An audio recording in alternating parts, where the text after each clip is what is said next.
Kita tunggu 5 menit lagi. Nanti mungkin nunggu teman-teman yang baru gabung.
Oke, teman-teman kita langsung mulai saja karena sudah ada beberapa yang sudah hadir.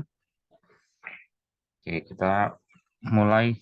Teman-teman kita masuk di pertemuan ketiga ya. Pertemuan ketiga. eh, Mungkin kita masih bentuknya masih online. Teman-teman nanti di minggu depan ya. Minggu depan Bapak sih rencananya mau adakan untuk onsite. Jadi teman-teman yang bisa hadir mungkin di minggu depan eh, bisa dikabarkan, mungkin nanti di grup atau di chat, jadi siapa saja yang mungkin bisa hadir, nanti bisa hadir mungkin di kampus ya, teman-teman. Nah, kita masuk di pertemuan ketiga. Jadi pertemuan ketiga ini kita akan bahas lebih dalamnya lagi mengenai pemrograman visual. Eh, Topik kita sih hari ini tentang tipe data, teman-teman, dan juga mungkin lebih banyak ke arah untuk konversi dari tipe data. Karena kan kemarin kita sudah lihat ada tuh ternyata mungkin untuk konversi untuk tipe data itu bisa dilakukan juga di pemrograman visual. Jadi nanti yang kita fokuskan lebih banyak memang ke tipe datanya gitu ya. Dan nanti seperti biasa mungkin nanti kita akan coba terapkan di ini ya, di aplikasinya di Visual Studio. Jadi teman-teman nanti juga bisa cobain juga. Termasuk nanti kita coba lihat mungkin kalau teman-teman pernah ketemu beberapa kendala ketika mungkin menggunakan Visual Studio, mungkin teknisnya ya.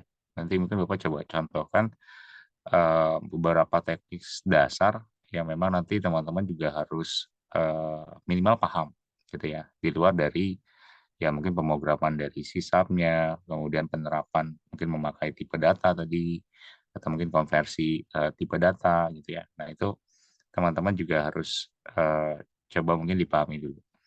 Oke, Mas Satrio, nggak apa-apa. Siap. Nah, kita langsung mulai saja. Kita coba share dulu nih seperti biasa kita ada teori sedikit, nanti habis itu kita cobain bareng-bareng untuk penggunaan dari mungkin penerapan dari tipe datanya seperti apa. Nah, Bapak izin share screen sebentar. Nah, ini kita coba share screen dulu. Oke, teman-teman. Jadi topik kita hari ini mengenai tipe data dan juga membuat aplikasinya. Jadi kita coba lihat mungkin beberapa tipe data yang teman-teman juga harus kuasai. Nah, kita coba next dulu. Nah, topik kita ada 3, teman-teman. Jadi ada yang pertama sesuai dengan topik yang tadi Bapak coba bahas, itu adalah kendala yang sering dialami di Visual Studio. Kemudian yang kedua ada tipe data, kemudian yang ketiga itu membuat atau mungkin menerapkan dari sisi aplikasinya, gitu ya. Nah, kalau untuk topik yang pertama, teman-teman, kendala yang sering dialami di Visual Studio umumnya sih memang secara teknis ya, kendala teknis yang sering banget kita alami. Mungkin kayak semacam misal ya, teman-teman. Misalnya, eh, bagian atau mungkin menu ini hilang nih gitu ya. Menu di bagian toolbox-nya hilang misalnya. Ataupun menu properties-nya hilang. Atau mungkin bagian properties-nya hilang. Atau mungkin di bagian solution-nya hilang misalnya. Nah, itu kan kendala-kendala yang bisa dibilang teknis ya, teman-teman. Kendala teknis yang mungkin entah itu kepencet, entah itu mungkin ke close sendiri misalnya, atau mungkin teman-teman ada salah pencet apa, tiba-tiba ke close, atau mungkin ada beberapa kendala yang umum sih ya, yang umum biasanya teman-teman temukan di Visual Studio. Nah, kita coba bahas deh. Nanti kita coba lihat.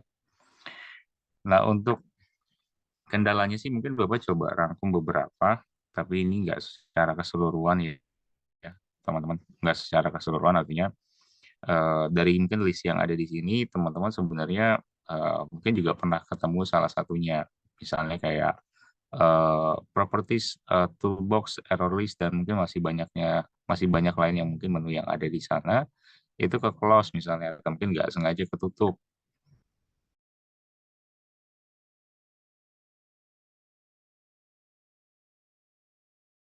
Kemarin udah buat project baru, kita udah ngoding-ngoding gitu ya. Terus kemudian pas di save, kemudian kita close, besokannya kita buka lagi, ternyata mungkin bagian desainernya nggak muncul gitu ya. Atau mungkin di bagian functionnya itu berarti di codingan ininya ya, codingan sysubnya gitu ya, nggak muncul juga misalnya. Nah itu kan mungkin ada beberapa kendala yang umum ya, yang umum yang kita sering temukan. Nah, kalau di sini kita rangkum beberapa, teman-teman juga bisa lihat, mungkin nanti untuk penerapannya seperti apa, nanti kita cobain juga di prakteknya, teman-teman. Nanti kita cobain. Tapi ini ada beberapa saja ya, yang kalau kita lihat, memang penerapannya itu, atau mungkin solusinya itu bisa kita terapkan, mungkin ketika kita mungkin dapat kasus seperti ini. Tapi ya, yang jelas, kalau sekarang itu sudah cukup canggih sih ya, teman-teman tinggal googling aja udah pasti ketemu sih jawabannya apa. Tapi minimal ya kita nggak harus googling, misalnya kita udah familiar dengan Visual Studio, ya teman-teman nanti bisa tahu cara untuk mengatasinya seperti apa. Kalau memang ketemu kendala-kendala yang umum ya, yang umum terjadi di Visual Studio. Nah ini ada beberapa yang teman-teman bisa bisa kasih solusinya. Nah, kita coba next lagi. Nanti ini kita cobain prakteknya ya. Nanti bisa habis ini. Kemudian kalau untuk tipe data ya, teman-teman.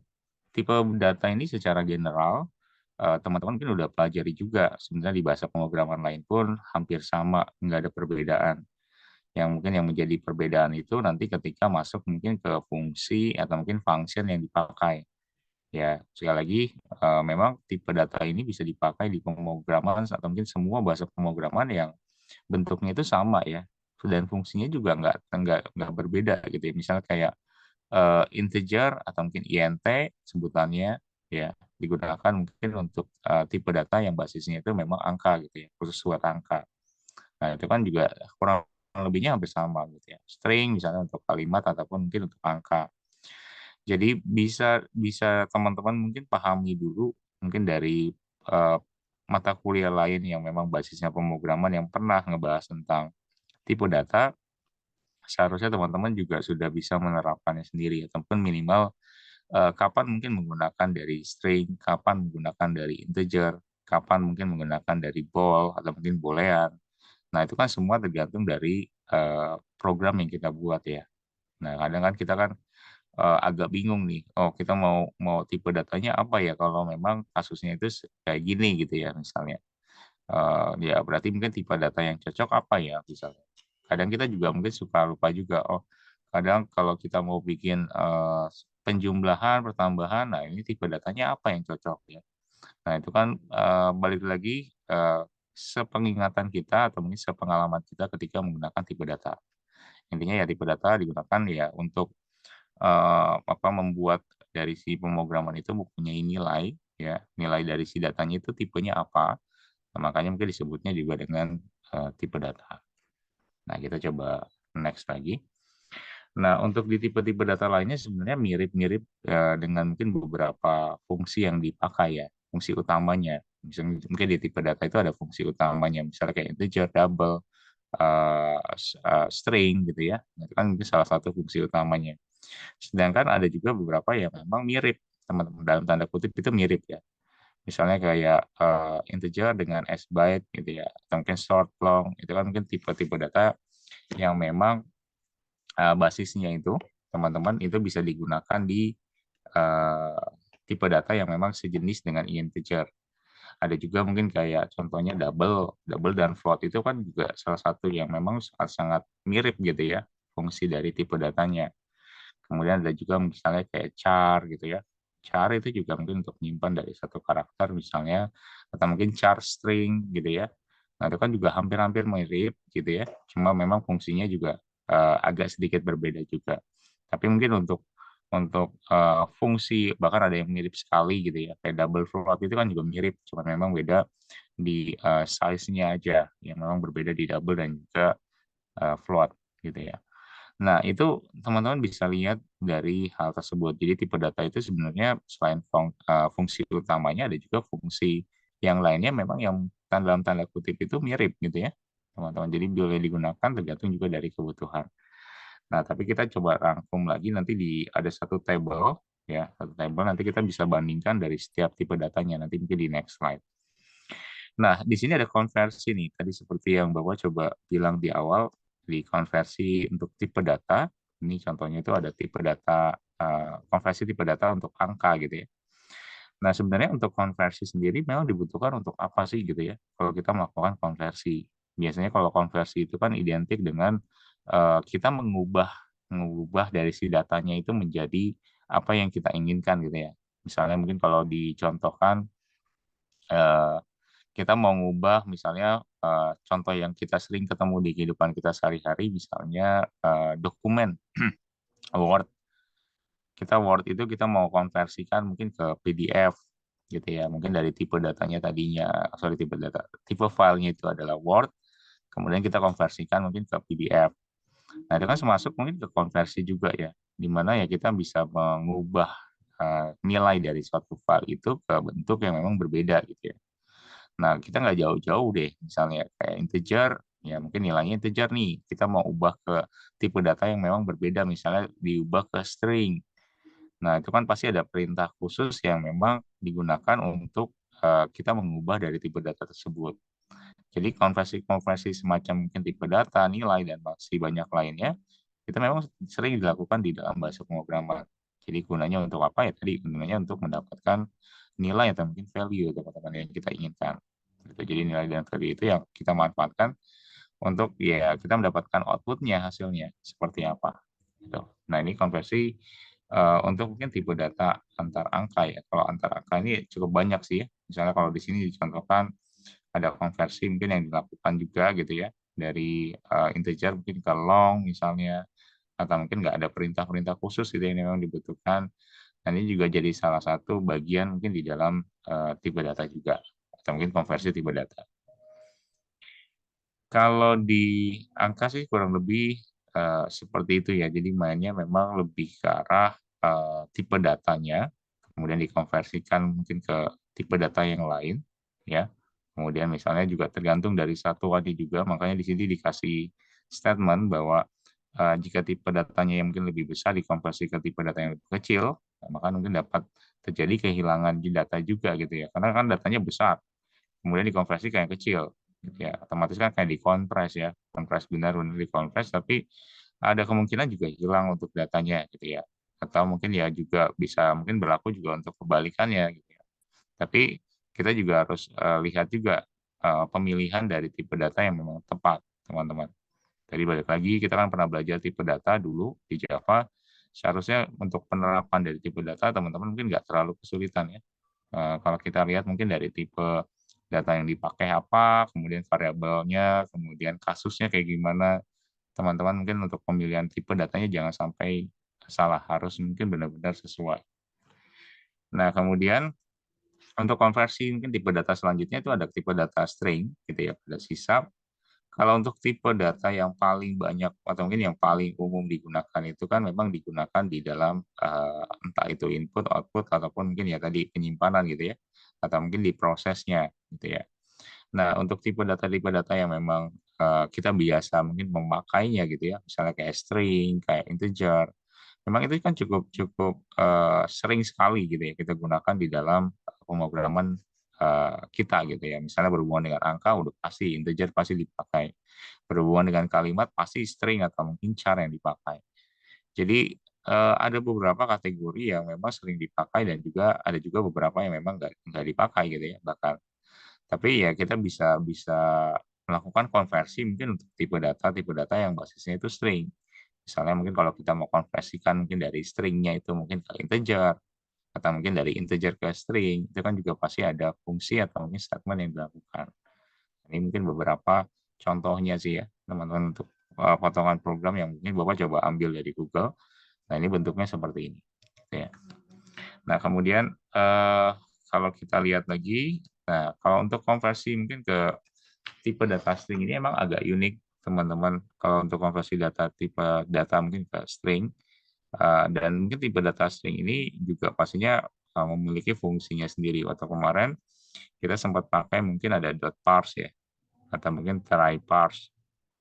Nah, dua fungsi ini juga biasanya untuk melakukan konversi juga, gitu ya. Mungkin dari tipenya itu tadinya string, dia mungkin dikonversi dengan mungkin parse dan juga try parse fungsi dari dua itu menjadi mungkin tipe datanya itu adalah numerik. Nah, ketika mungkin kita coba lihat mungkin dari fungsi kayak try parse, mungkin parse doang gitu ya. Nah, itu kan juga pastinya berkaitan juga gitu ya, berkaitan juga mungkin dengan tipe data string yang akan dikonversikan. Jadi sebenarnya penerapan dari masing-masing konversi ini sangat-sangat berguna sekali ketika teman-teman mungkin dapat kasusnya itu, oh tipe data kita nih misalnya bentuknya itu kalimat nih gitu ya, kita mau ubah ke angka, apa yang dilakukan? Nah, kalau di sisa kita bisa melakukan lewat ya tadi dua fungsi tadi, misalnya pakai parse atau mungkin try parse gitu ya. Kalau memang mungkin belum yakin terlalu, kalau di sini ada statement mungkin ketika kita tidak yakin gitu ya. Nah, kita mungkin bisa menggunakan try parse. Nah, dua fungsi ini yang bisa sangat-sangat bisa digunakan mungkin ketika teman-teman mau melakukan konversi untuk tipe data string ke yang lain gitu ya. Yang salah satunya mungkin integer dan mungkin kebalikannya. Nah, ini sih ya, teman-teman. Kemudian ya beda lagi memang kalau fungsinya itu tipe data yang berbeda misalnya. Kalau memang dia menghasilkannya, kalau di sini sebutannya itu ada 0 dan juga 1 misalnya, atau mungkin 1 dan juga 0, true atau mungkin false, ya itu juga nanti akan dicek kembali gitu ya, ketika kita sudah berhasil mungkin ya masuk ke sistemnya, kemudian kita inputkan, nah nanti ya dia akan mengecek dari kedua komponen itu. Jadi jangan sampai ya program yang kini buat ya mungkin nggak menggunakan tipe data yang memang valid atau mungkin sesuai.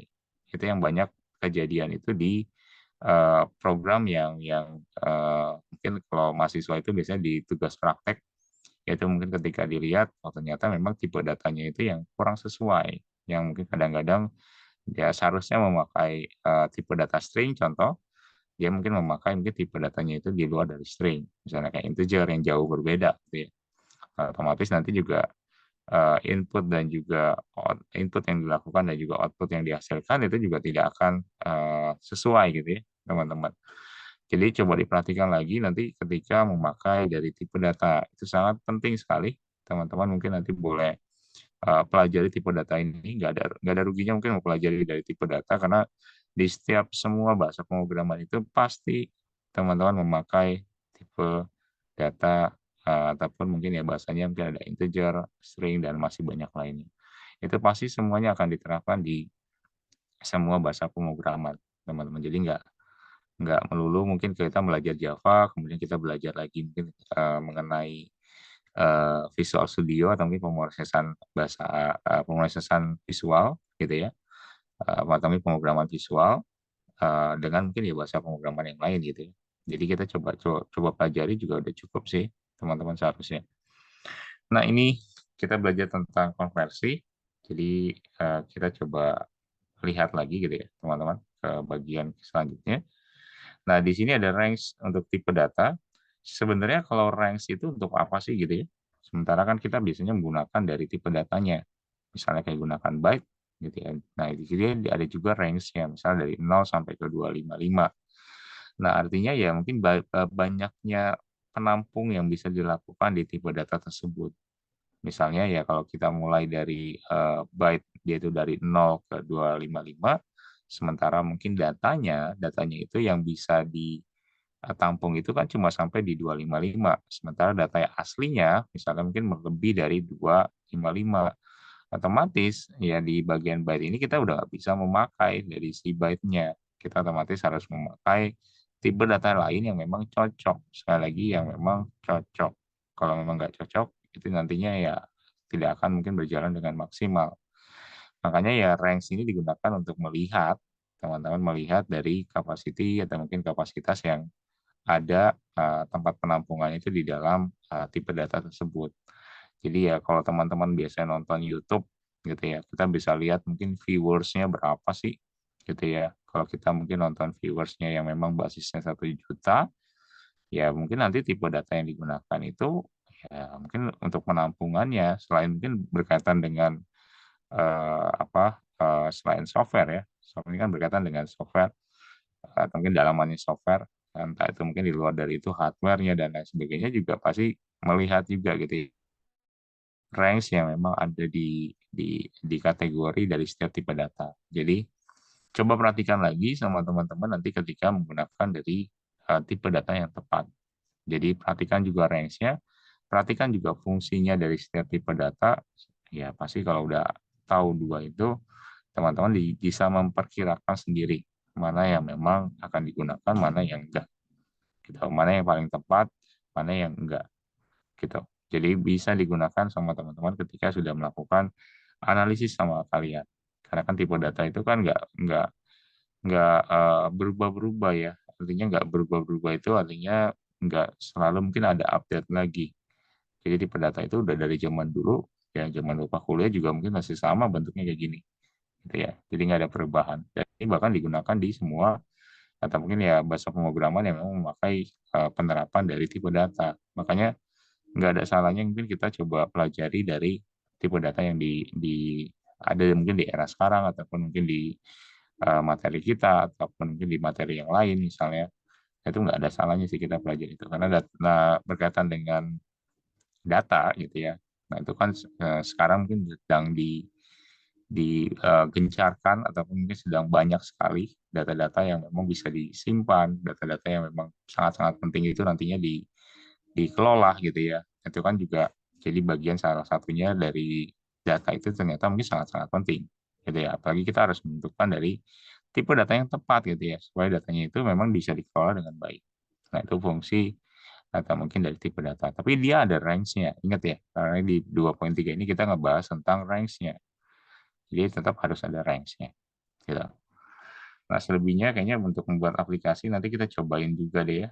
Bentuknya sih kayak gini doang. Ada 3 aplikasi yang Bapak coba ambil potongannya di program Bapak, kemudian nanti kita cobain bareng-bareng. Nah, kita langsung masuk ke prakteknya deh, teman-teman. Bapak izin stop share. Nanti Bapak coba share seluruh layar supaya kelihatan. Kayaknya mungkin minggu lalu kayaknya nggak terlalu kelihatan ya. Sebentar ya, Bapak buka dulu. Oh ya. Nah, teman-teman bisa lihat ke sini. Oh,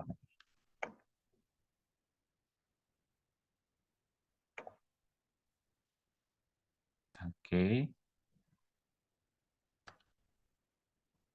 Bentar. Nah, kita coba masuk ke sini, teman-teman. Kalau agak sedikit lama, sorry ya. Kita sebentar. Oke, yang pertama itu adalah, teman-teman, kita coba mungkin mengenali dari sisi kendalanya nih. Tadi kan kita udah bahas mungkin mengenai kendala apa aja sih yang sering terjadi. Mungkin Bapak izin hide dulu nih yang di bagian atasnya nih. Dari zoom-nya kayaknya terlalu mengganggu. Nah, oke. Jadi kendala apa yang paling sering dialami? Gitu ya, kalau umumnya sih memang ke close gitu ya. Paling banyak itu eh, mungkin pas kita memakai editor baru, kemudian karena kita mungkin iseng gitu ya, pencet ini pencet ono gitu ya. Nah, akhirnya ke close gitu ya, tiba-tiba. Nah, ini kayak misalnya kayak toolbox ke close gitu ya. Nah, otomatis kan kita harus cari lagi gitu ya, di mana ya gitu ya.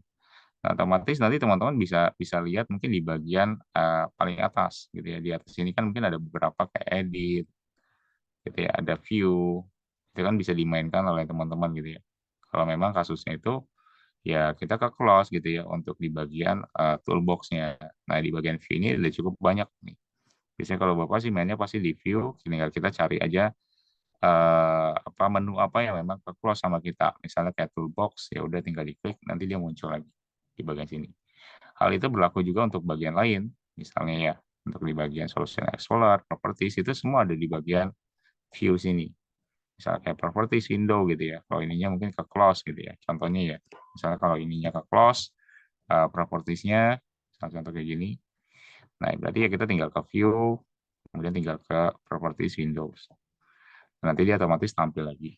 Nah, bentuknya seperti itu sih ya.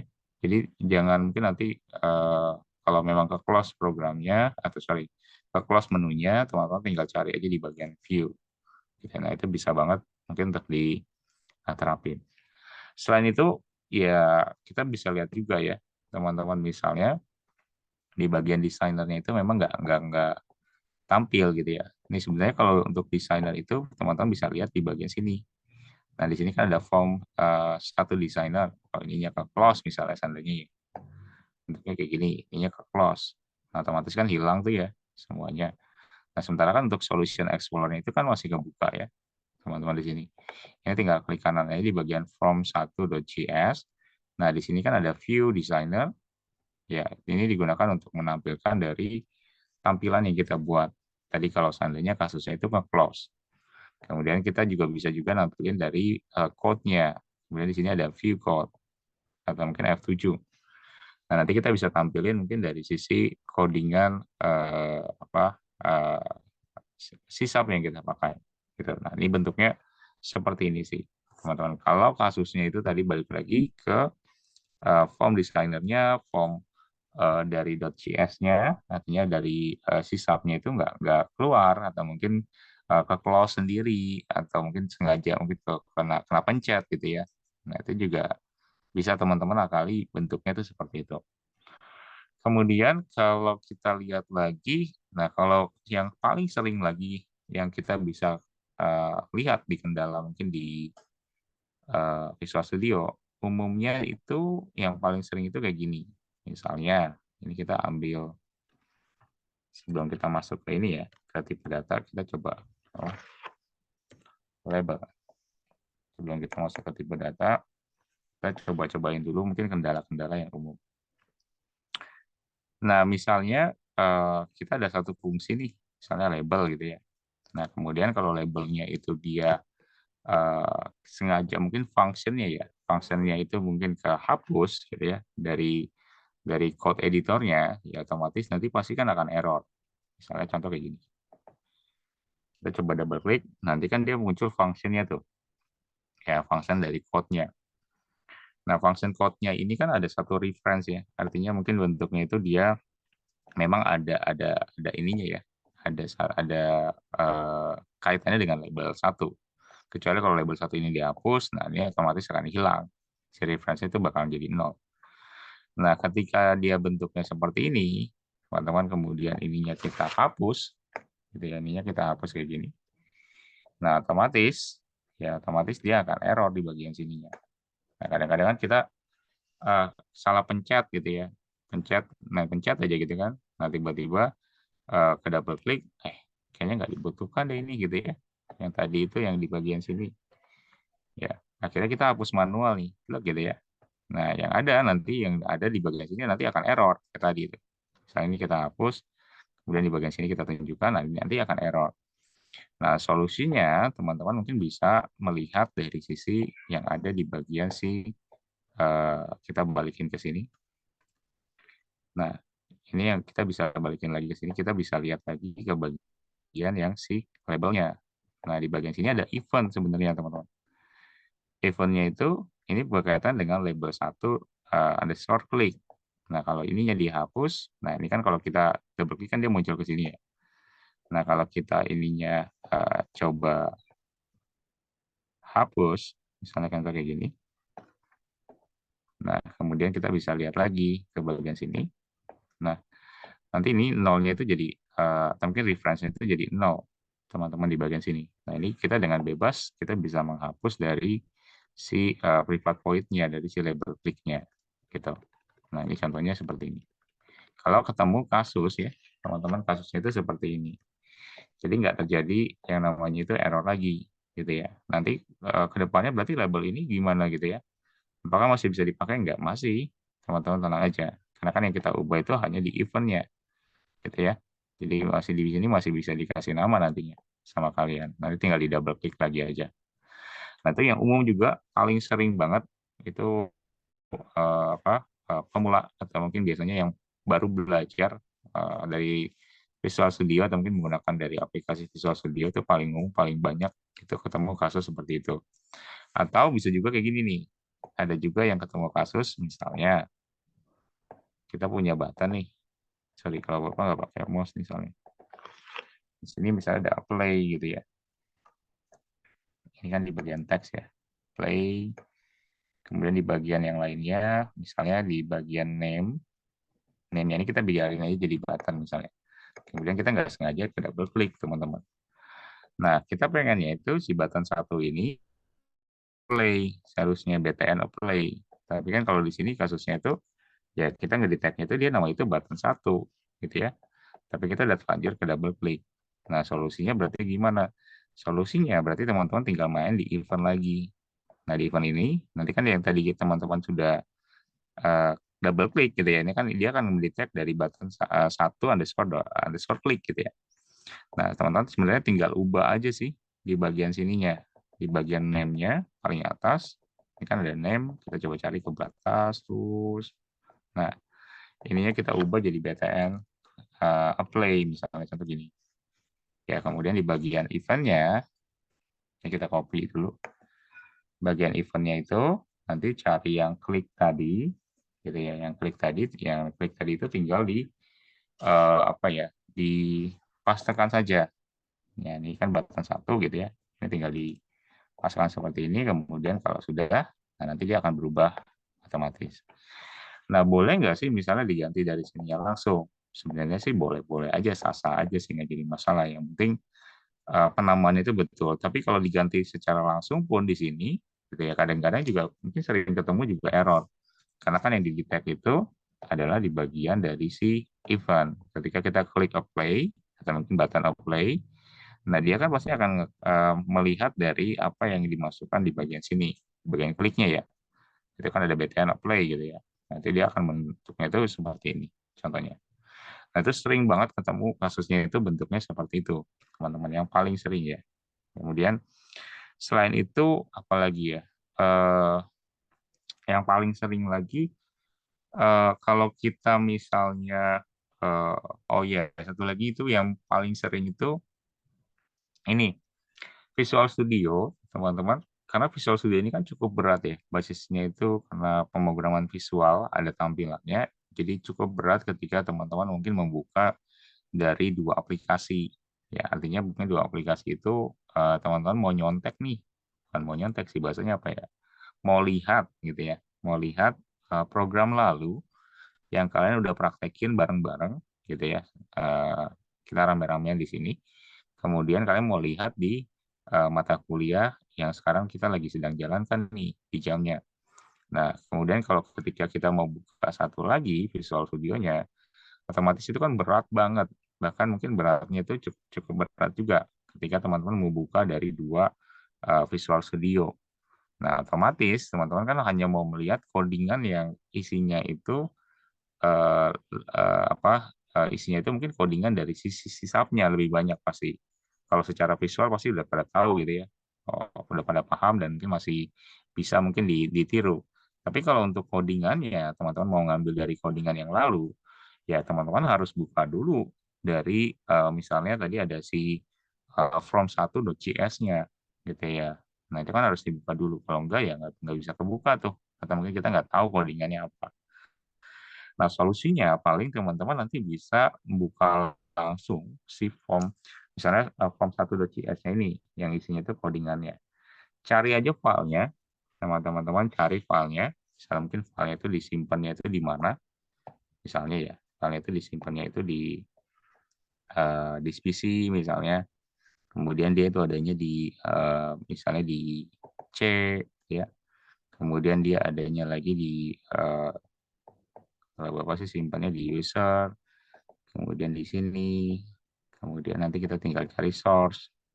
Ini tergantung dari teman-teman nyimpannya di mana. Nah, nanti kan ada projectnya nih, misalnya project yang kedua deh yang kita ambil gitu ya. Nah, nanti kita tinggal cari from-nya, atau mungkin from the JS-nya. Nah, misalnya ini nih, yang kita mau cari codingannya dari si uh, tadi yang from1.js-nya ya. Kita tinggal klik kanan aja, teman-teman nanti tinggal buka codingannya itu lewat Notepad atau mungkin lewat yang lainnya yang basis itu nggak terlalu berat. Nah, jadi ya kita bisa ambil nih teman-teman dari sini gitu ya.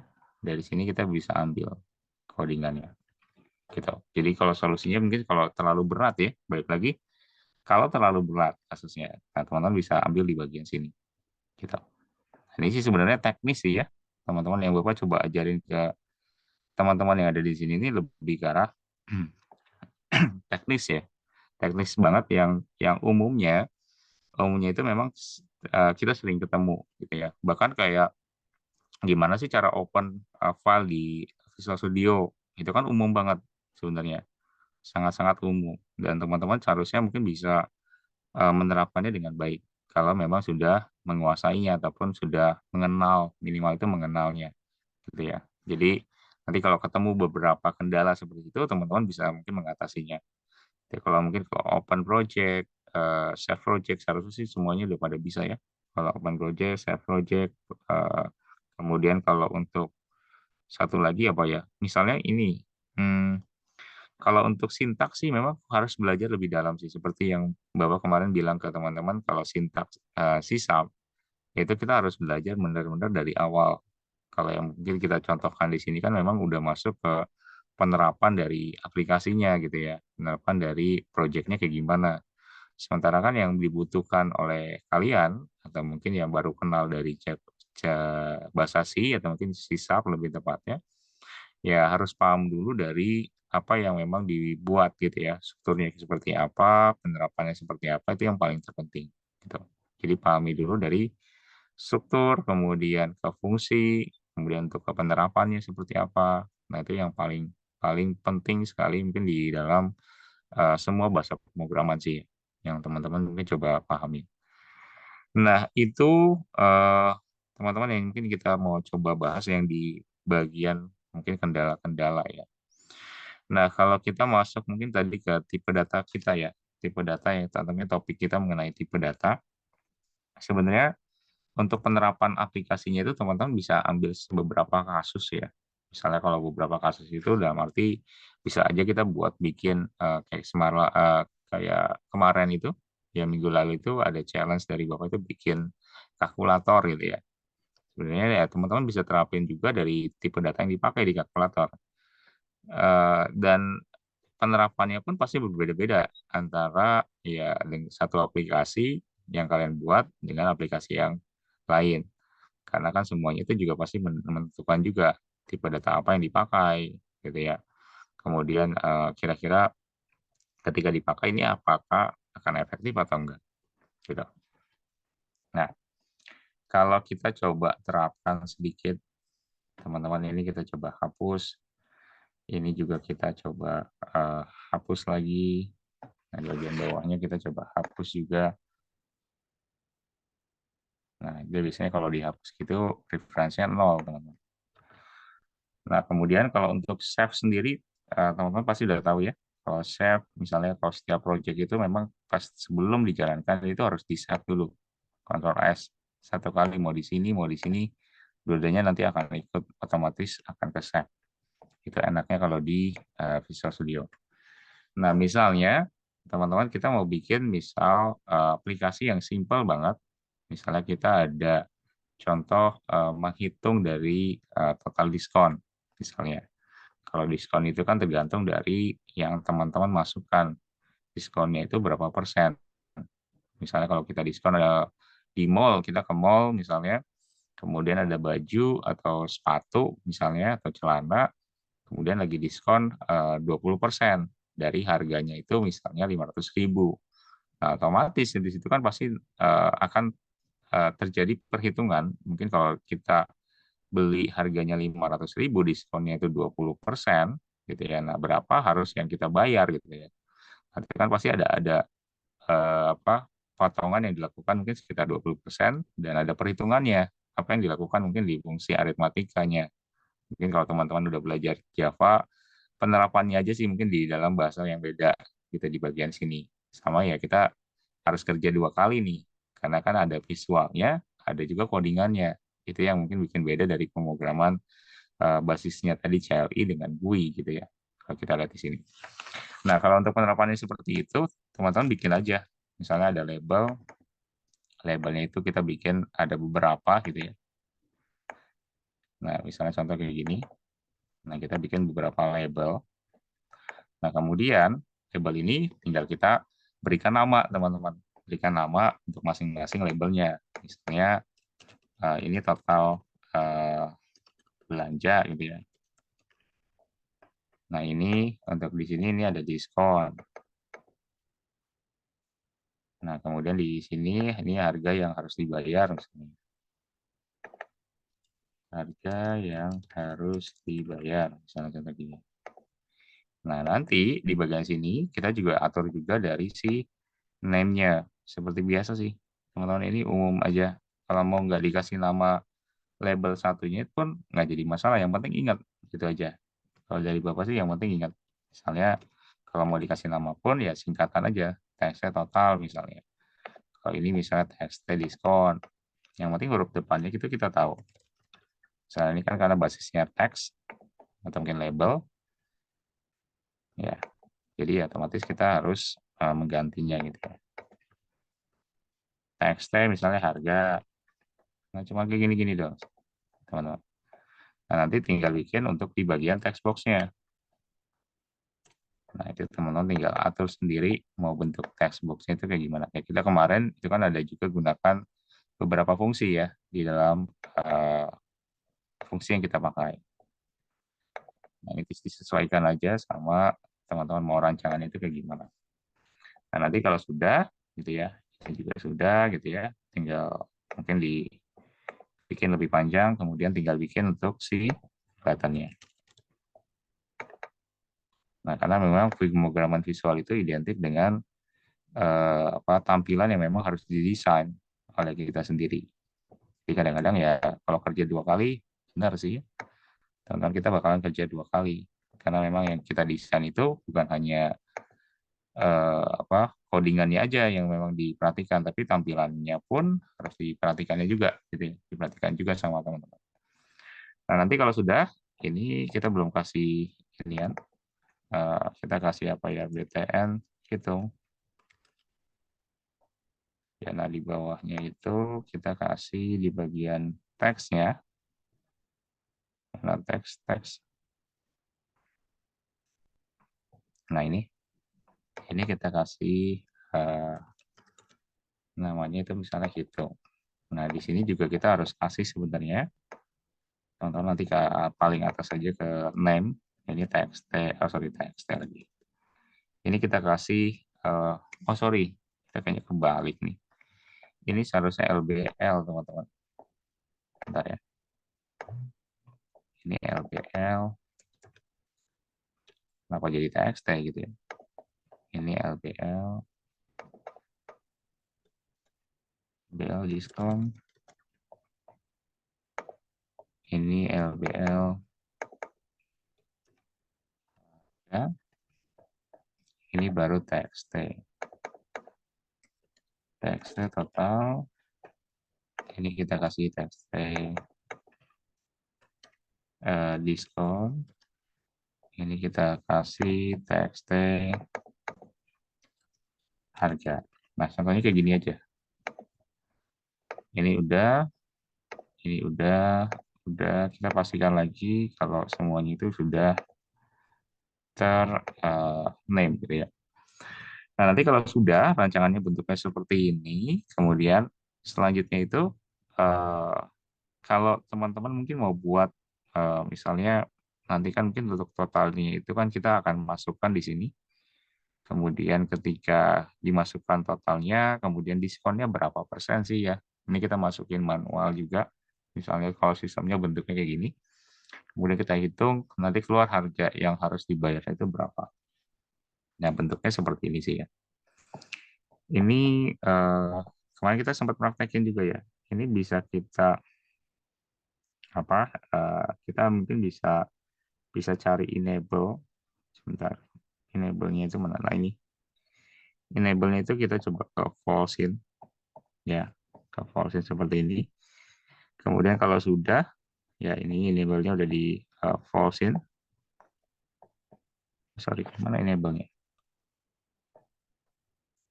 Ya, enable, sorry, bentar ya. Mana text box-nya? Nah, ini enable-nya itu kita coba ke false-in di bagian sini.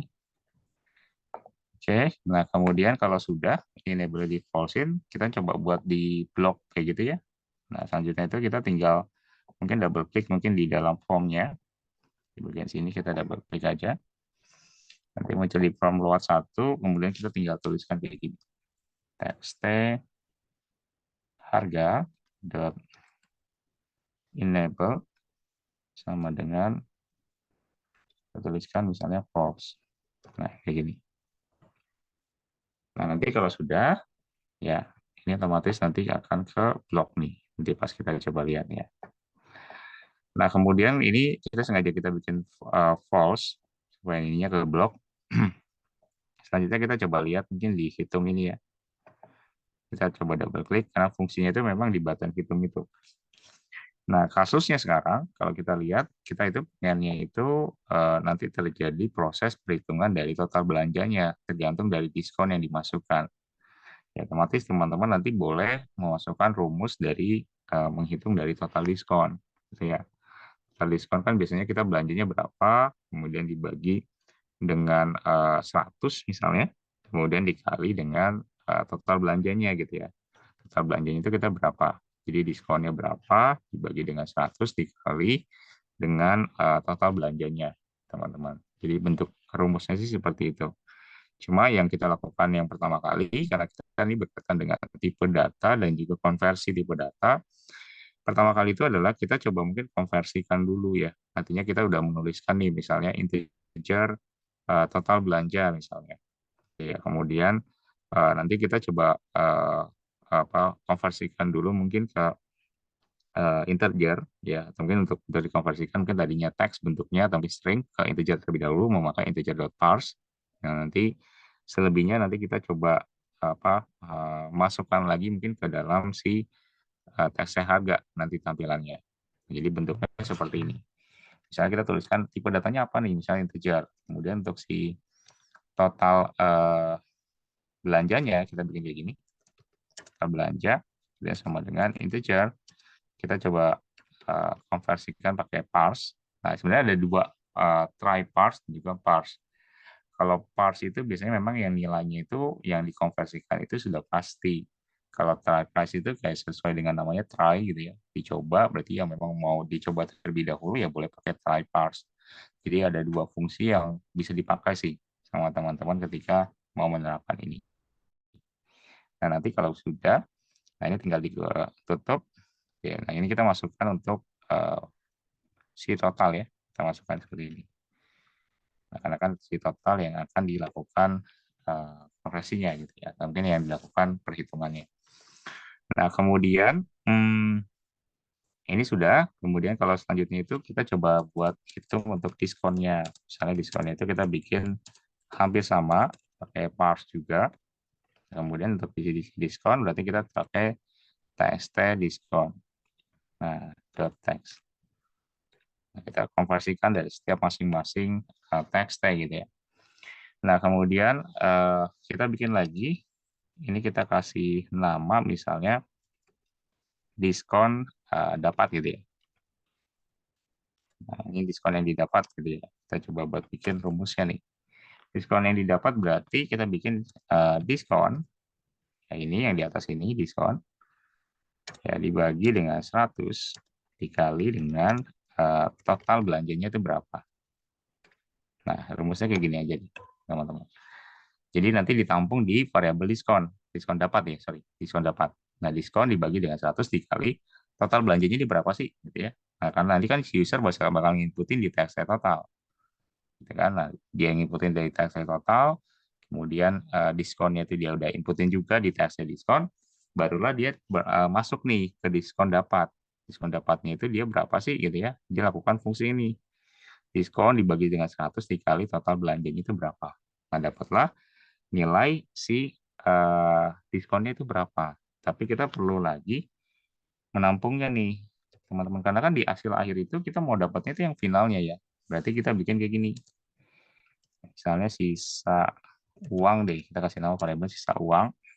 Misalnya total belanja dikurang dengan diskon dapatnya berapa ya. Diskon dapatnya berapa.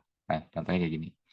Jadi total belanjanya itu dikurang dengan diskon yang didapat. Nah, itu nanti dapatlah hasil finalnya. Hasil finalnya itu adalah ditampung di txt si harga dalam teks. Nah, cuma di sini kita coba panggil dari sisa uang. Sisa uang, ya sisa uang dot to string, kita convert ke string. Nah, seperti ini. Teman-teman, kita coba save dulu. Nah, kemudian kalau sudah, ini kita coba jalankan. Ini sih kayaknya apa kita coba lihat dulu deh ya. Masih betul betul atau mungkin masih ada yang salah. Eh, kayaknya ada yang kurang ya. Diskon dapat kalau diginiin masih masuk kayak coba. Tapi kita coba dulu ya. Takutnya mungkin masih ada yang kurang. Dari sisi error sih nggak ada yang error. Tapi kalau dari sisi pas program dijalankan kita belum tahu nih.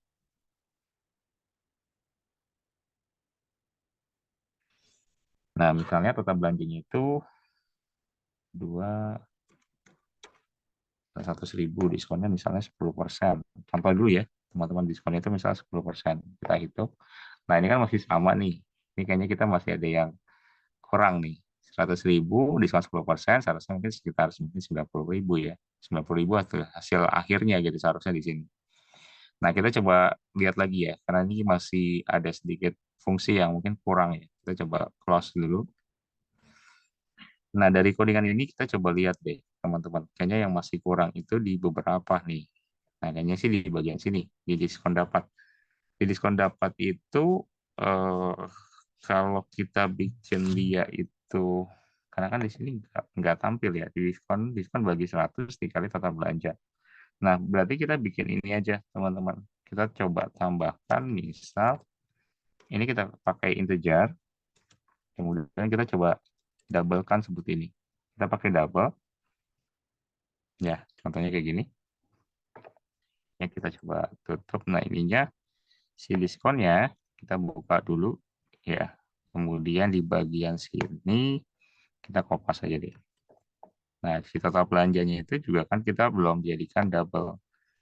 Jadi kita coba masukkan double-nya nih, teman-teman. Sebentar. Nah, double-nya kita masukkan ke sini. Nah, jadi bentuknya itu seperti ini. Kita coba save dulu. Kita coba lihat dulu ya, teman-teman. Integer, double, diskon, dibagi 100 dikali double total belanja.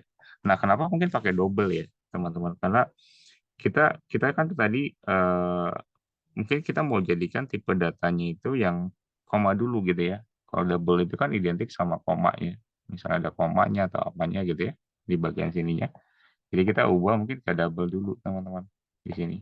Karena kalau dilihat tadi hasilnya itu dia malah sama gitu ya, diskon 100.000 total belanjanya tapi diskonnya itu 10%, jadi hasilnya masih 100.000 gitu ya.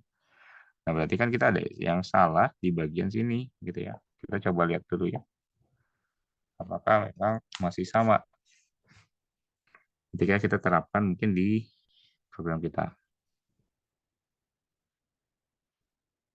Kita coba tunggu sebentar. Dari sisi program sih nggak ada permasalahan, tapi kalau kita lihat dari sisi coding nggak ada permasalahan. Kalau dari sisi programnya, kira-kira gimana? Ya, misalnya tuh 2, 3, 4, 5, kemudian kita diskonnya itu 10%. Nah, ini baru betul, teman-teman. Jadi kita masukkan mungkin total belanjanya 100.000 gitu ya, diskon itu 10%. Jadi hasilnya itu sekitar mungkin 90.000 yang didapat. Nah, ini betul. Jadi kita kayaknya ada kesalahan tadi di bagian sini. Ada yang kurang ya, lebih tepatnya yang kurang di bagian tipe data yang kita masukkan di bagian sini. Jadi harus memakai, untuk ininya sih kita memakai double ya, untuk dua ini, di diskon dan juga untuk di total belanja. Jadi hasilnya kita bisa dapatkan uh, nilai yang memang sesuai gitu ya. Ini kita udah berhasil buat untuk di uh, aplikasi ya simple ya bentuknya untuk menghitung dari diskon. Tapi ini diskonnya kita masih masukin ya disesuaikan lagi ya. Misalnya diskonnya 15%, 20% tergantung. Tapi yang jelas untuk logika programnya itu bentuknya seperti ini ya. Nah, kalau kita coba jabarin sedikit aja ya, sedikit aja di sini. Ini intinya total belanja itu kita jabarin, ya taxation totalnya itu kita jabarkan di bagian sini. Diskonnya apa? Kita jabarkan juga ketika isi user masukin diskonnya. Lalu ditampung, ya atau mungkin diproses proseskan, ya diproseskan itu untuk perhitungannya itu di diskon dapat itu berapa. Kemudian nantinya udah dilakukan proses dari si total belanja diskon, ya dilakukan di sini.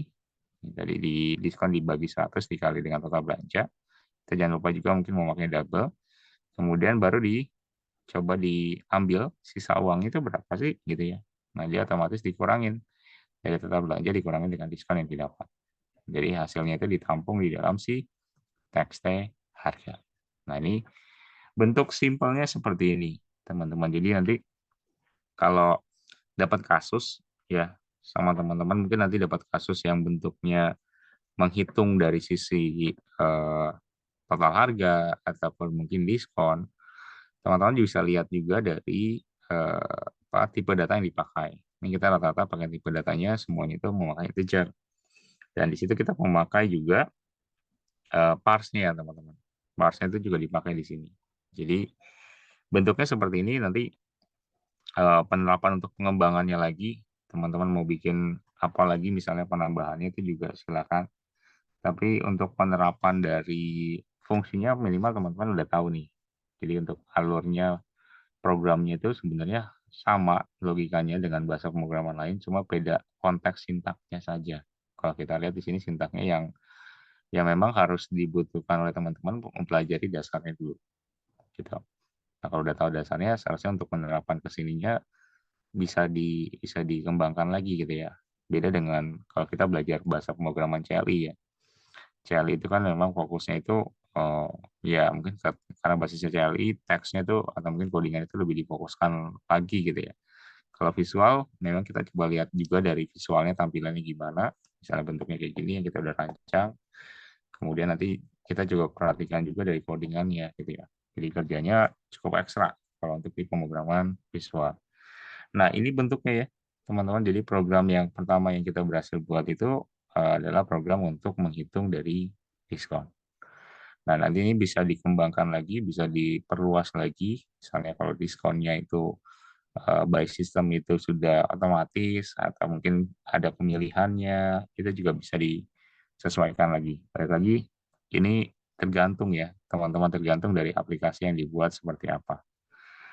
Nah, kalau contoh kedua, paling gue coba contohkan yang kedua itu, Misalnya, kita coba hapus dulu ya.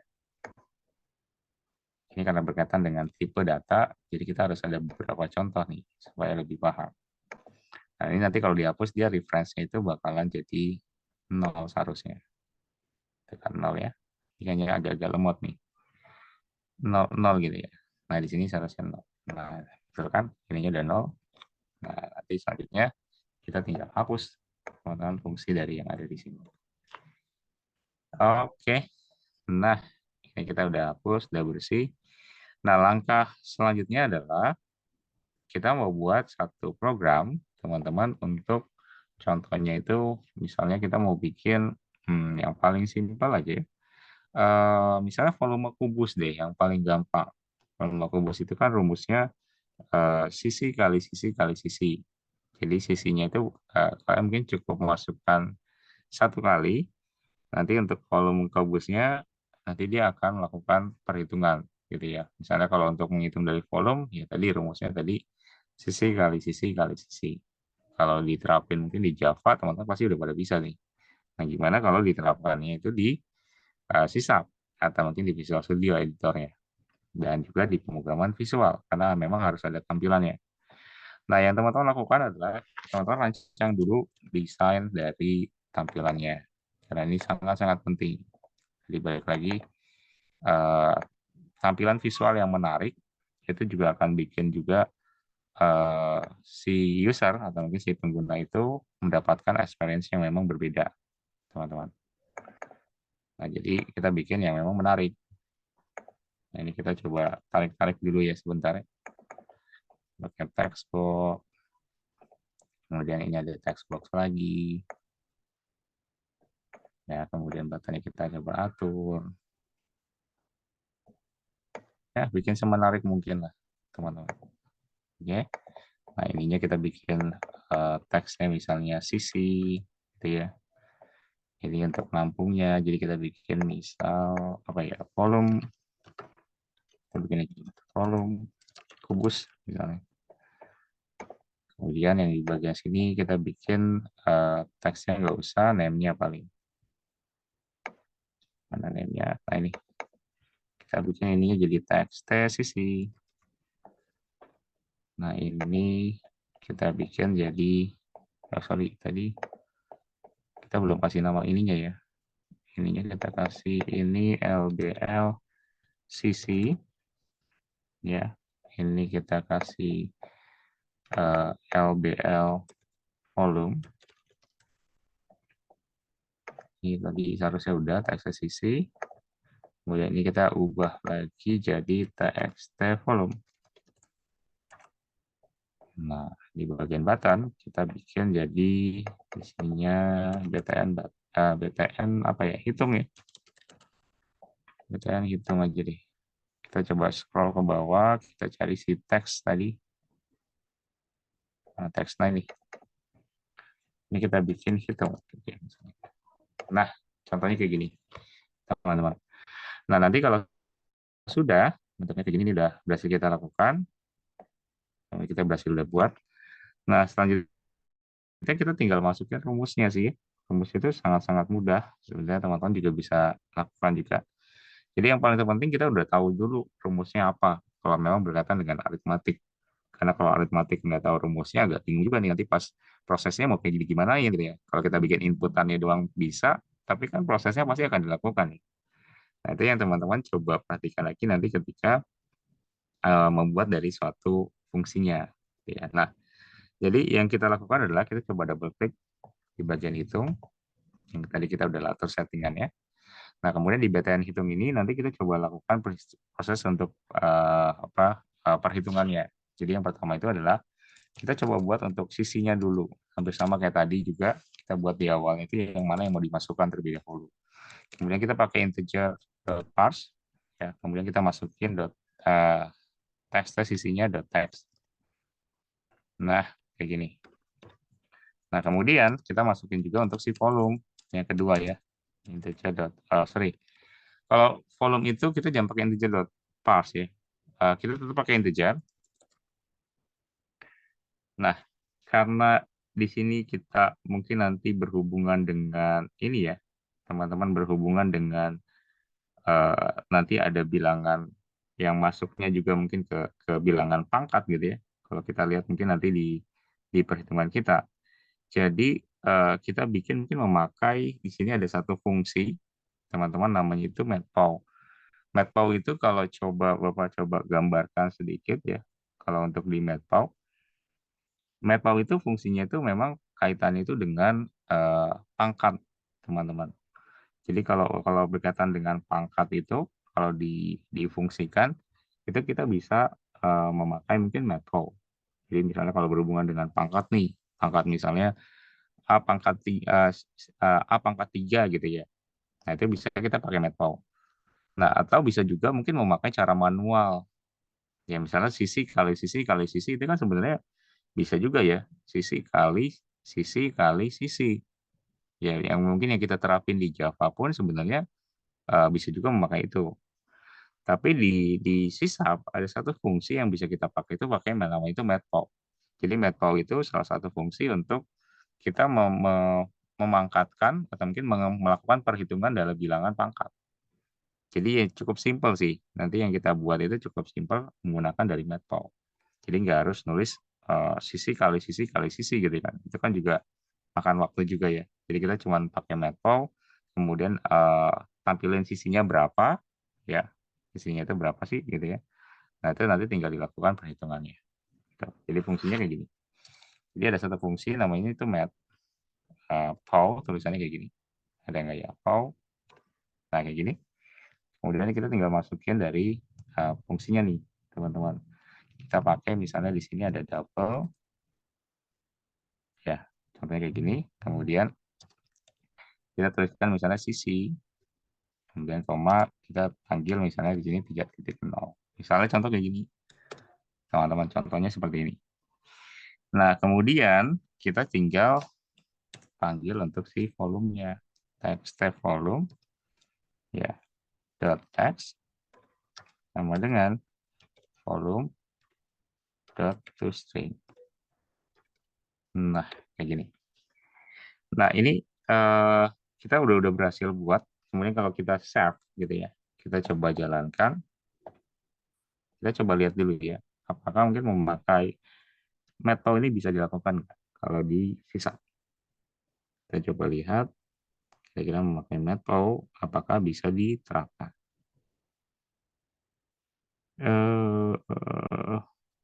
Nanti kita coba lihat dulu sebentar.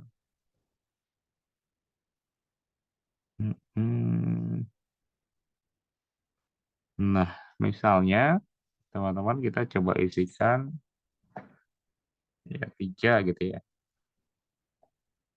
Nah, benar ya, 3 kali 3 kali 3 gitu ya. Berarti hasilnya mungkin sekitar 27. Nah, ini teman-teman tinggal uji-uji coba aja sesuai dengan yang teman-teman mau gitu ya. Angkanya berapa tinggal dilakukan. Intinya dia pakai matplow itu berarti kan tergantung dari kuadratnya itu berapa gitu ya. Misalnya eh, A-nya itu kuadratnya misalnya 3 gitu ya. Nah, berarti dia nanti akan melakukan perhitungan ya sesuai dengan yang dilakukan sisi kali sisi gitu ya. Nah, karena di sini kita juga tulisnya itu ada angka 3 teman-teman. Untuk sisinya itu 3 di bagian sini. Meskipun mungkin angka yang dituliskan di sini itu beda-beda, misalnya kayak 8. Ya, intinya dia bakal melakukan 8 kali 8 kali 8. Gitu. Artinya dilakukan di bagian sini. Nah, ini teman-teman bentuknya seperti ini. Jadi bisa dipakaikan oleh kalian memakai dari Matplow. Itu sangat-sangat berguna. Nanti kalau mau bikin misalnya ada berkaitan dengan misalnya ada 3 bilangan gitu ya. Di mana 3 bilangan tersebut mungkin nanti dibikin untuk fungsi perhitungannya. Ya, di mana kita nanti melakukan fungsi perhitungannya itu dia itu di bilangan satu itu dibagi dengan bilangan 2, kemudian dipangkatkan 2 gitu misalnya. Nah itu dengan Matplow bisa banget itu dilakukan. Tinggal teman-teman mungkin nanti memakai Matplow. Tapi syarat memakai Matplow itu teman-teman harus jabarkan dulu dari tipe datanya gitu ya. Tipe datanya itu apa sih yang harus dijabarkan di dalam si Matplow. Kalau mungkin memakai double, ya nanti boleh dijabarkan mungkin entah itu di awal atau mungkin dalam dari si matplow-nya misalnya. Itu bisa juga. Karena kita di sini kan lebih banyak eh, apa sisinya ya kita kasih double, volumenya kita pakai integer. Itu kan kita masukin di setiap masing-masing bagiannya ya. Termasuk matplow-nya juga kita masukin integer. Gitu. Jadi bentuknya seperti ini. Nah, nanti penerapannya itu nanti bisa dikembangkan lagi oleh teman-teman ke bahasa pemrograman yang lain. Misalnya mungkin mau pakai bahasa pemrograman apa, mungkin kalau ketemunya C# pasti bisa pakai Matplow. Tapi kalau untuk di bahasa pemrograman lain belum tentu gitu ya. Memakai Matplow itu bisa diterapin atau enggak. Gitu. Bentuknya seperti itu. Nah, nanti bisa teman-teman kembangkan lagi kalau memang memakai Matplow dapat kasus yang bentuknya berkaitan dengan kuadrat gitu ya. Nah, itu bisa banget. Kalau misalnya sisi kali sisi kali sisi kan itu sebenarnya A pangkat 3 gitu ya. Nah, itu kan juga bisa dilakukan tergantung dari nilainya. Nilai A-nya itu berapa? Kalau 5 ya berarti 5 kali 5 kali 5. Tergantung A-nya itu nilainya berapa sekali lagi. Nah, bentuknya seperti itu. Teman-teman nanti bisa dikembangkan lagi. Kalau kita mungkin mau bikin satu lagi, mungkin contohnya satu lagi nih. Kita coba hapus. Misalnya kalau berkaitan dengan Matplow, bisa kita contohkan yang bentuknya berbeda nih. Kita coba hapus dulu lagi. Nah, kalau untuk fungsi berikutnya, misalnya kalau kita melakukan tadi berkaitan dengan Matplow ya. Kalau Matplow itu kan tadi buat bilangan pangkat lebih tepatnya. Nah, kalau untuk menghitung pangkat deh, contohnya ya. Yang paling simpelnya menghitung pangkat. Kalau untuk menghitung pangkat, ya teman-teman tinggal menyesuaikan juga nih dari aplikasi hitung pangkat yang mau dilakukan. Misal ya kalau kita mau mau bikin contohnya berapa ya? 3 inputan deh misalnya. Ada A, B, dan juga C misalnya. Kemudian nanti di bagian D-nya itu menampilkan dari hasil pangkatnya ya, dari hasil pangkatnya. Jadi tergantung nih, misalnya kalau kita pakai rumus bentuknya seperti ini, gitu ya. Contohnya ya, teman-teman misalnya di sini bentuknya kayak gini misalnya. Kita kali A gitu ya. A dibagi B gitu ya. A dibagi B, kemudian dipangkatkan dengan BC kayak gini. Nah, ini contohnya kayak gini. Nah, jadi nanti yang kita bikin bentuknya rumusnya seperti ini. Jadi nanti A-nya itu dibagi dengan B, kemudian dipangkatkan dengan si B dan juga C. B dan C-nya ini pasti nanti akan dilakukan proses itu nanti kita taruh di dalam si AB-nya gitu ya. Ya, AB-nya gitu ya. Jadi si A-nya itu nanti berapa nih gitu ya. Berapa B gitu ya. Nah, itu yang kita masukkan di sini. Jadi intinya sih bentuknya ya kalau pangkat kan balik lagi ke pangkatnya berapa. Kemudian nilai yang dihasilkan dari A bagi B-nya itu berapa. Ketika dia udah melakukan proses pembagian. Nah, nanti kan udah dihasilkan berapa hasilnya gitu ya. Kalau kita lihat mungkin kalau rumusnya bentuknya seperti ini. Kalau teman-teman dulu mungkin dapat pelajaran matematika, nah itu juga pasti juga ngaruh juga ke pembelajaran dari sisi logika aritmatik. Nah, kalau bentuknya seperti ini, sebenarnya teman-teman tinggal menyesuaikan aja dari bilangan yang mau kita buat. Misal, kita bikin di sini itu ada label. Labelnya kita bikin 3 ada ya. Ini ada 1, 2, kemudian kita perlu satu lagi.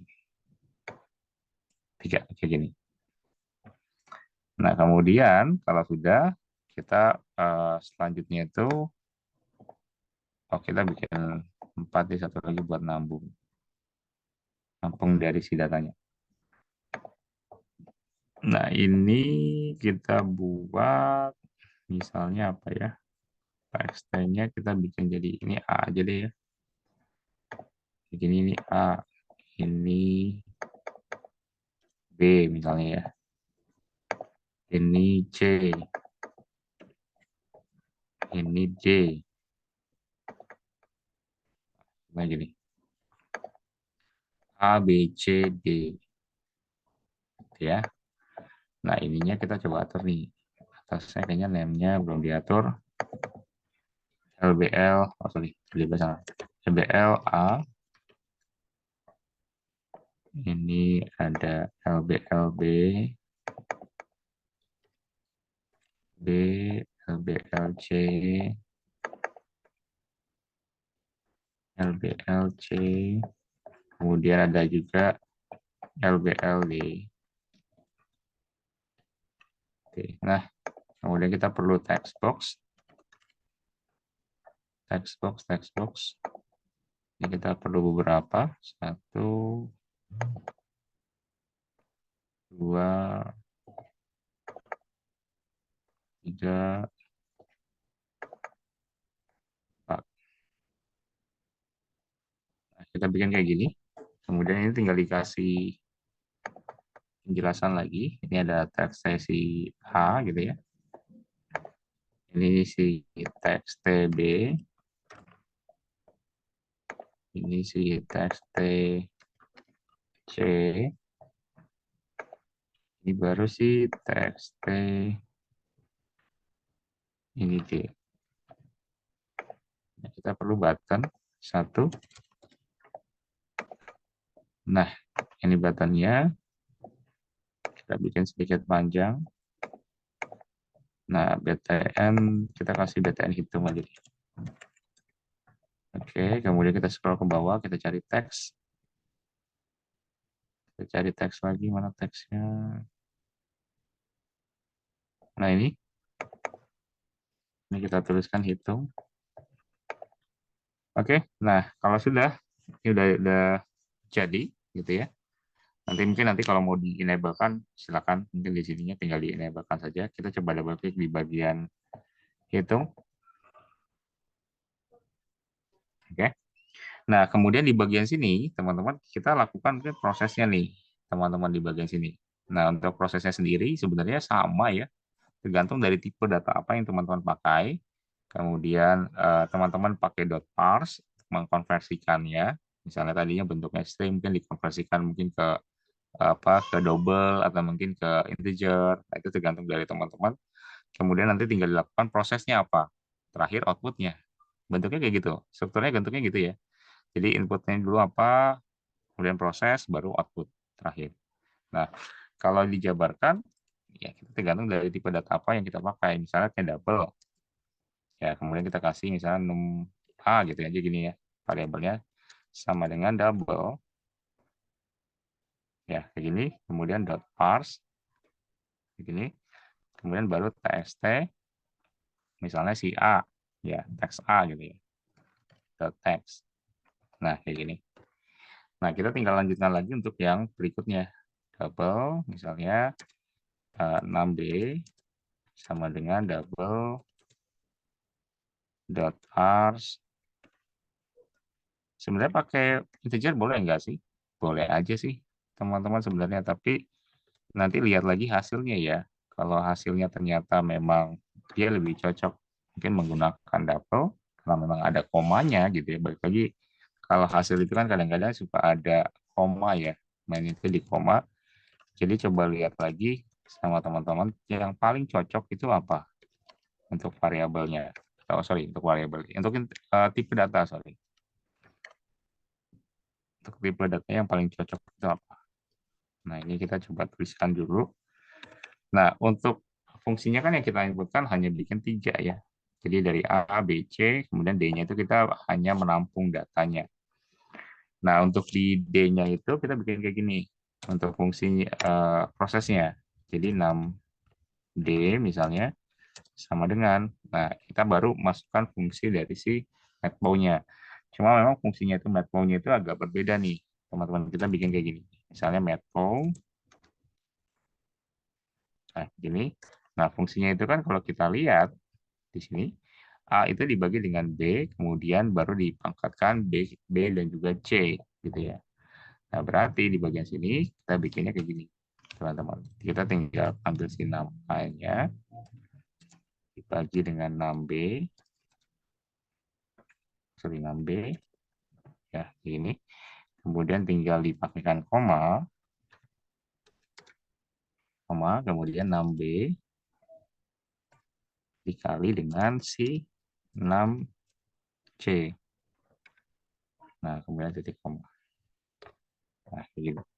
Kemudian kalau sudah, ini kita tinggal panggil teman-teman si txt-nya dot text sama dengan 6D dot toString. Nah, sampai sama codingannya dengan yang tadi. Nah, ini kita tinggal save. Nah, selanjutnya kita tinggal lihat hasilnya, teman-teman. Hasilnya itu berapa sih yang bisa yang kita hasilkan? Ini kita hide dulu nih, aduh, tampil mulu. Hide lagi. Nah, kita coba jalankan. Nanti kalau mau di-enablekan, boleh di bagian D-nya tinggal diubah-ubah aja. Sesuai dengan yang teman-teman mau ya. Kita coba jalankan. Dan nanti coba dimasukkan. Gitu.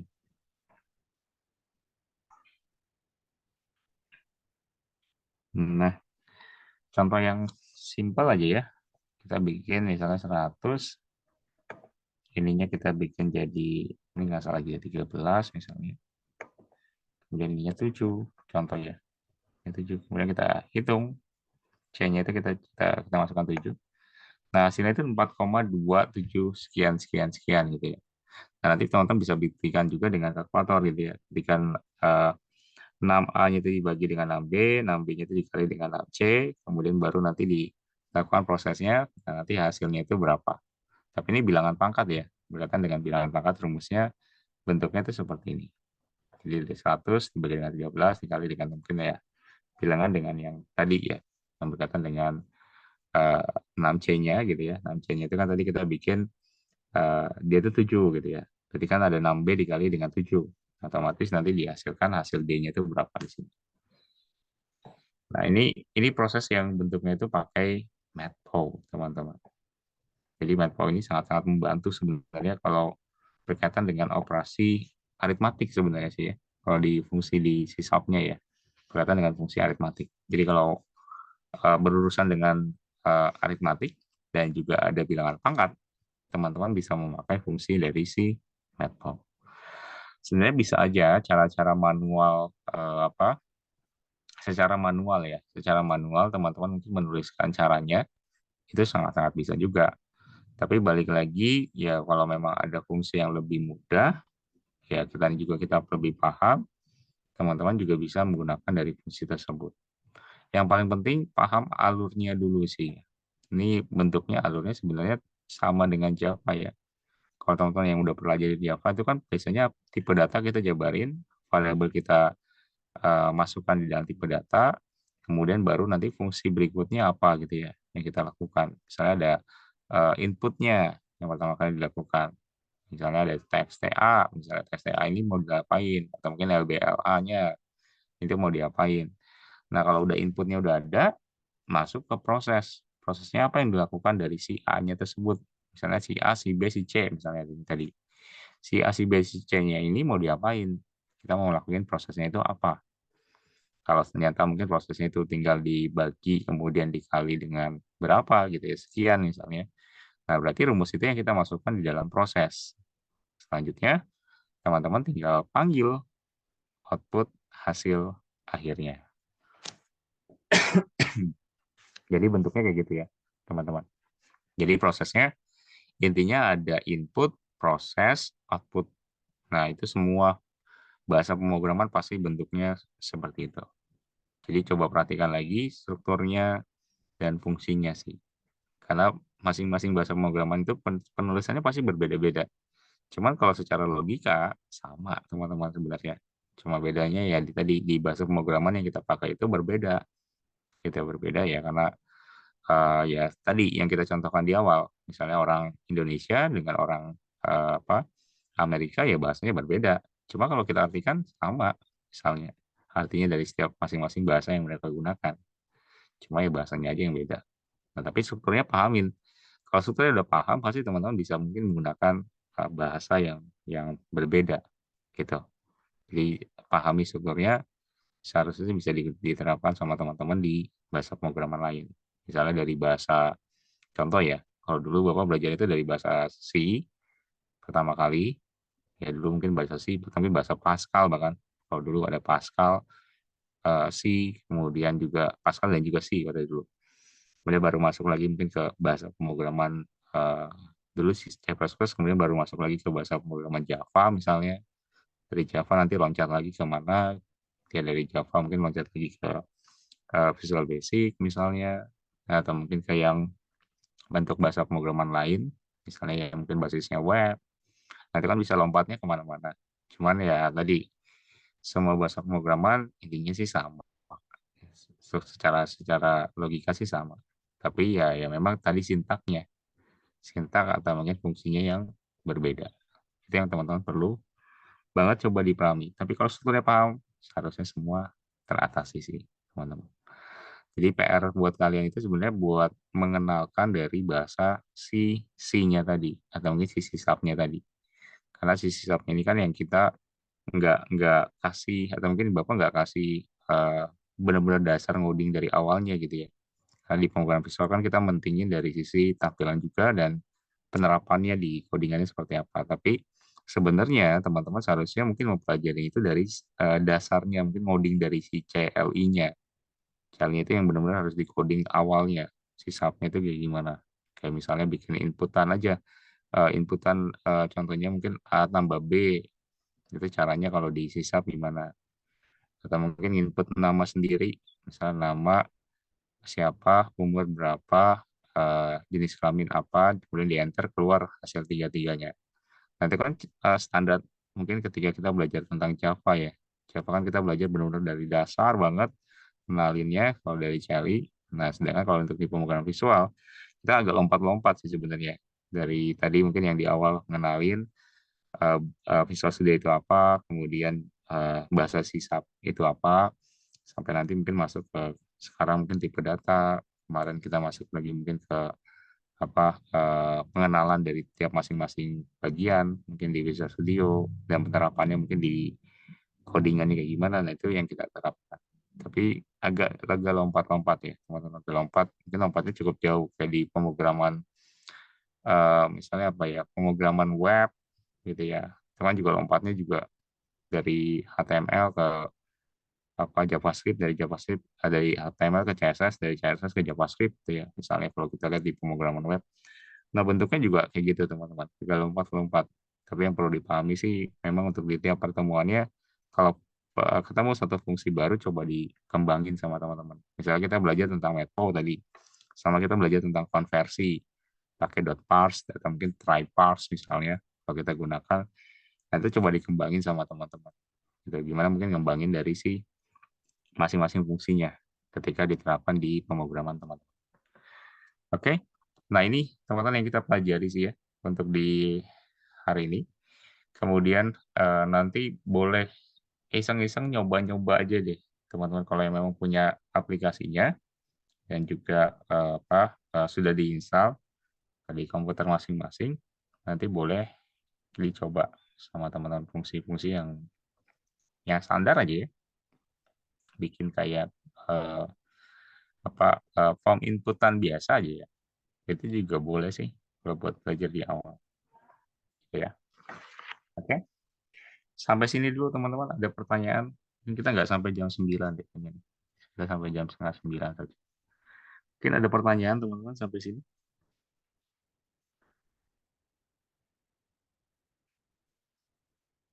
Lupa izin stop share. Aman sih, Pak. Aman ya. Oke, kalau aman, Cukup jelas, Pak. sip, sip.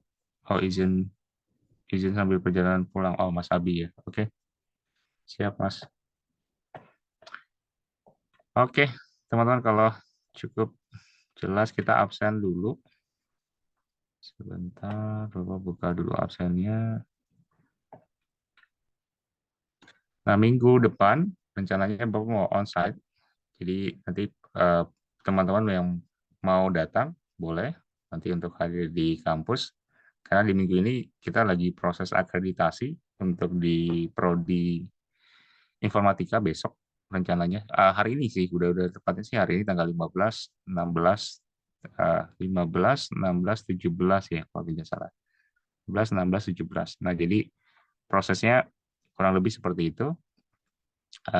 Mungkin mohon doanya juga dari teman-teman nanti supaya prodi informatika dan juga mungkin prodi-prodi lain nanti yang akan akreditasi bisa dapat mungkin nilai yang maksimal. Amin, Pak. Amin, amin. Sip. Kita absen dulu ya, teman-teman. Ada Mas Abi tadi hadir ya. Jadi sudah di perjalanan pulang. Mas Afrizal. Hadir, Pak. Oke. Ada Mas Arya. Hadir, Pak. Oke, Mas Arya. Kemudian ada Mas Dwi. Hadir, Pak. Oke, Mas. Kemudian ada Mas Viko. Mas Viko nggak hadir ya? Oh, Mas Viko ikut ini ya, yang kemarin dibilang ya, ikut program ini ya. Oke, oke, oke. Bapak absenin aja deh. Kalau ada yang ikut itu instruksinya sih katanya ya kalau udah dapat izin, nah ya nanti tinggal koordinasiin sih. Tapi Mas Viko-nya sih belum bilang ke Bapak sih. Nanti boleh kabarin ke Mas Viko-nya deh. Nanti suruh bilang ke Bapak menjelaskan mungkin kalau Mas Viko itu udah lagi ikut mungkin program itu sih. Baik, Pak. Akan dikonfirmasi ulang, Pak. Oke, Mas. Terima kasih Mas Ari. Kemudian ada Mas Handoko. Hadir, Pak. Siap, Mas. Kemudian ada Mas Iwan. Mas Iwan hadir.